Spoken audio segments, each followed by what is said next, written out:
¿Qué harías si el poder absoluto cayera repentinamente en tus manos?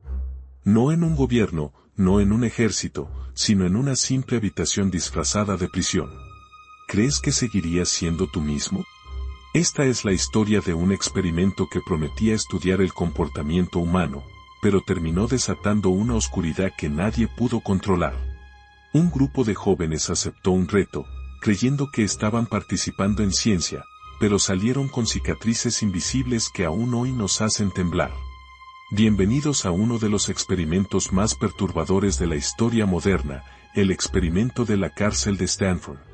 Un viaje que comenzó con una propuesta académica y terminó en una pesadilla psicológica.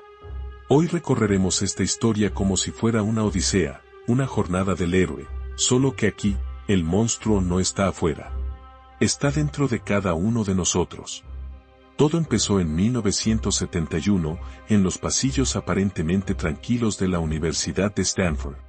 El psicólogo Philip Zimbardo buscaba entender cómo el entorno influía en el comportamiento. Reclutó a 24 estudiantes, todos mental y emocionalmente sanos. Ellos no sabían que estaban a punto de cruzar el umbral que separa lo real de lo simbólico. Se dividieron en dos grupos, unos serían guardias, los otros prisioneros. El sótano del departamento de psicología se transformó en una prisión ficticia. El experimento duraría 2 semanas. O eso creían. Los prisioneros fueron arrestados en sus casas sin previo aviso, esposados por policías reales, llevados a la cárcel con los ojos vendados. Todo fue diseñado para despojarlos de su identidad. El uniforme, los números en lugar de nombres, el trato degradante. Desde el principio, el experimento dejó de ser solo una simulación. Era un juego que nadie sabía que estaba jugando en serio. El umbral se había cruzado. Nadie lo notó, aún. Los guardias, en cambio, recibieron uniformes, gafas de espejo, palos y poder. Pero no recibieron instrucciones sobre cómo ejercer ese poder. Esa ambigüedad se convirtió en la grieta perfecta para que emergiera lo peor. El primer día fue tranquilo.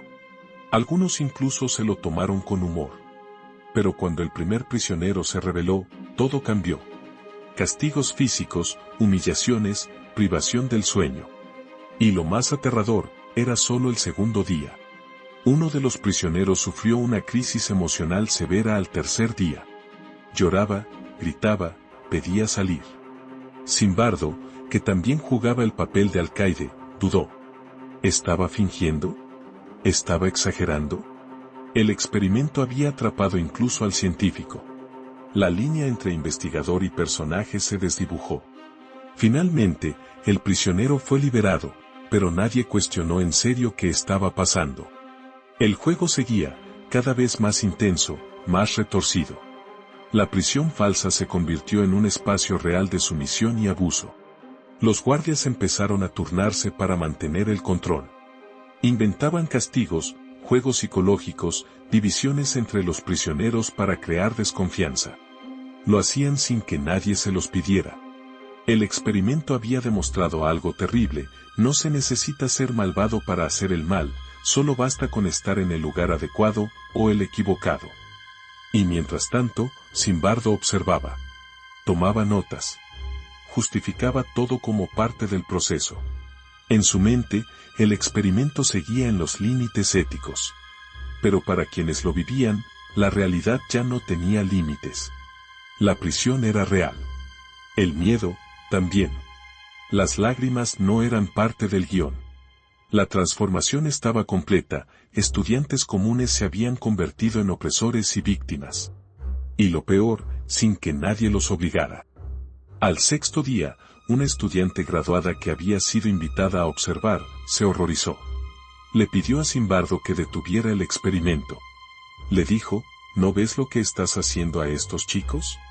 Fue la primera en ver lo que todos ignoraban. El papel del mentor aparece en muchas historias heroicas, pero aquí no ofreció sabiduría, ofreció cordura. Fue el espejo que le devolvió a Zimbardo su propia imagen distorsionada. Ese fue el punto de no retorno.